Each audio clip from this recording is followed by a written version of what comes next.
Hey, I'm going to do something a little bit lighter, a little bit different. Actually working without a script, which I'll explain later.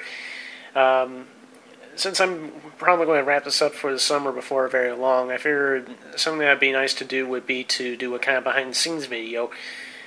There isn't really a lot to talk about in terms of how I make these videos, but it is kind of interesting in terms of how resourceful I have to get and sort of things that go wrong.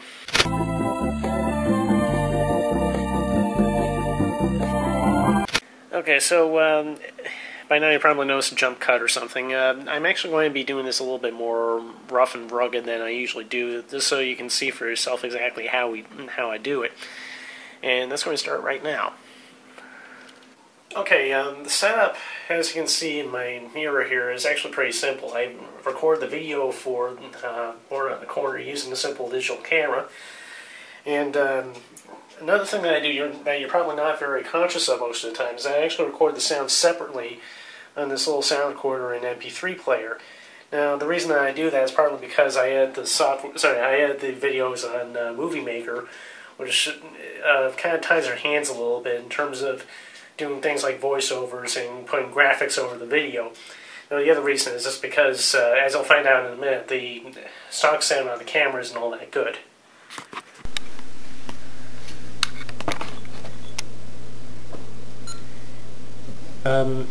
You see, with the microphone on the camera being very, very basic, it means that if I just record it as is, it would sound very hollow and, to be honest, like garbage. You get a lot of background noise and what have you. But as soon as you turn the MP3 player on, you get much nicer sound quality, at least as long as I'm not putting my mouth right next to the microphone. Sorry about that.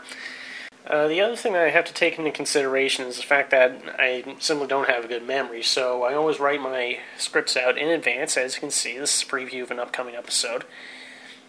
And every time that you see me looking off to the side in one of the videos, that's usually why. Now, I'd hope to be able to answer some fan mail on this video, but only a handful of people seem to respond to that in any way, so it's a very short list. One question that I get asked a lot is how I did it, how I do these videos, and you saw a good piece of that. Another question that I get asked, particularly by my parents, is why I do this.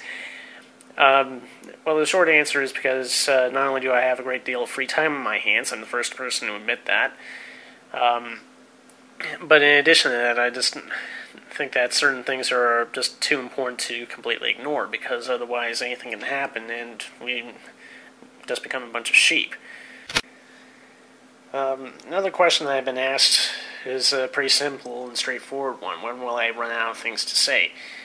Well, considering that I typically talk about things that go on in day-to-day life, things that are in the news that I am either appalled by or find rather pathetically funny in some weird way, chances are I probably won't be going away anytime soon until either people stop watching these videos or I get shut down, whichever comes first.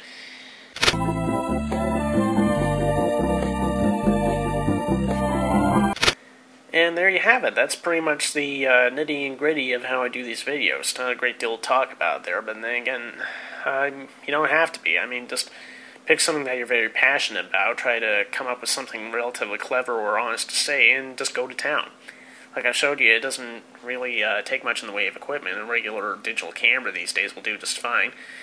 And one of these little sound recorders, sorry about the funny noise there, one of those goes for $200 or $300 if you really want to go for the kind of production value that I try for, so to speak. So, yeah, catch you next time, and enough said.